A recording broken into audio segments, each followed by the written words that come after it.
બોટકાંડ બાદ હવે પૂરમાં બરબાદ થયેલા પીડિતો વડોદરા મહાનગરપાલિકા સામે કોર્ટ કેસ કરશે અને બોટકાંડના પીડિતો જ વકીલ હિતેશ ગુપ્તા જ પૂર પીડિતોનો કેસ લડશે।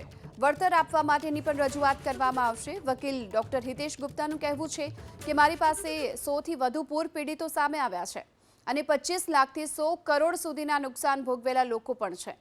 આધુનિક ટેકનોલોજી છતાં પણ પૂરની આગોતરી જાણ ન કરવામાં આવી અને આ પૂરથી સામાન્યથી લઈ તમામ લોકોને ભારે નુકસાન પણ પહોંચ્યું। ભૂતકાળમાં પણ પાલિકાઓની ભૂલના કારણે નુકસાન થયેલા લોકોએ કેસ કર્યા, તેમાં વળતર મળ્યા છે અને આ કેસમાં પણ વધુમાં વધુ લોકો સામે આવી રહ્યા છે અને તેમના સારું અને યોગ્ય વળતર મળશે તેવો દાવો પણ કર્યો છે।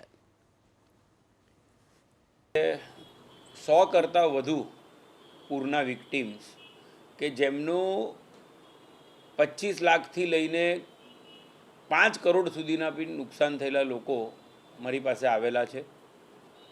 આ પૂરમાં સૌ પ્રથમ અગર કહીએ તો માનવ સર્જિત એટલા માટે કારણ કે પ્રી મોન્સૂનની કોઈ કામગીરી યા પછી ટેકનોલોજીના માધ્યમથી જ્યારે ખબર પડી ગઈ કે આ પ્રકારની પૂરની એક પરિસ્થિતિનું નિર્માણ થયેલું છે, તેમ છતાં પણ કોઈ આગવી તૈયારી નહીં। તમે સાવચેતીના ભાગરૂપે વેપારીઓને જાગૃત નથી કર્યા।